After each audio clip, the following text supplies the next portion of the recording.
السلام علیکم ورحمۃ اللہ وبرکاتہ۔ دوستو، آج ہم پڑھنے والے ہیں میر باقر علی دہلوی کے بارے میں۔ یہ دہلی کے مشہور داستان گو ہیں اور یہ جو ہے فرسٹ گریڈ اور سیکنڈ گریڈ وغیرہ کے اندر بھی ان کا نصاب لگتا ہے، سوال پوچھے جاتے ہیں اور پوچھے بھی گئے ہیں پہلے کئی مرتبہ۔ اور 9ویں کلاس کی جو کتاب ہے جان پہچان، اس کا دوسرا چیپٹر ہے، تو آج ہم ان کے بارے میں تھوڑا دیکھتے ہیں تفسیر کے ساتھ۔ وفات دے رکھی ہے 1928 کے اندر۔ پیدائش 9th کی کلاس میں نہیں دے رکھی، 9th کلاس میں نہیں دے رکھی، بڑی کتابوں میں تو مل جاتی ہے۔ چلو ہم دیکھتے ہیں ان کے بارے میں۔ بسم اللہ الرحمن الرحیم۔ اصل نام ان کا میر باقر علی دہلوی، دہلی کے رہنے والے تھے۔ دلی کے آخری داستان گو تھے۔ وہ داستان سنانے دور دور جایا کرتے تھے۔ راجاؤں اور نوابوں کے دربار میں بلائے جاتے ہیں۔ وہ ریاست پٹیالہ میں داستان سنانے کے لیے ملازم بھی رہے۔ ایک مرتبہ یہ سوال ہی پوچھا گیا کہ وہ کس ریاست میں جو ہے ملازم رہے داستان سنانے کے لیے، تو داستان وہ ریاست پٹیالہ کے اندر۔ پٹیالہ سے دلی آ گئے۔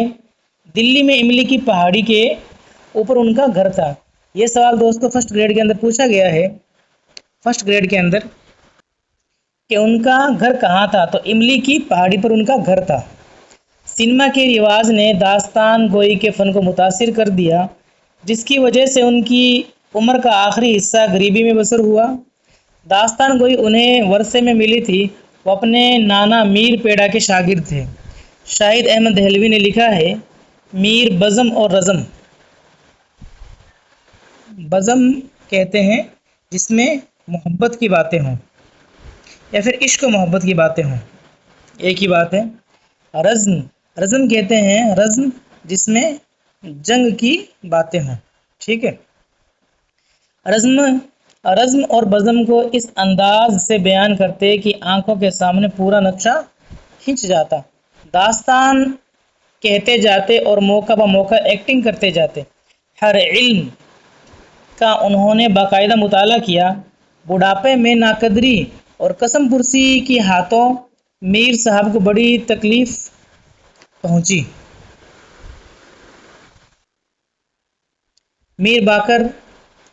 میر باقر علی پاجی پڑوس گاڑے خان نے ململ جاں کو طلاق دے دی اور مولا بخش ہاتھی کے نام سے کتابیں بھی لکھی، لیکن یاد رہے جو اثر ان کی زبان میں تھا وہ ان کی تحریر میں نہیں تھا، اس لیے کتابیں ایک مرتبہ چھپنے کے بعد دوبارہ نہیں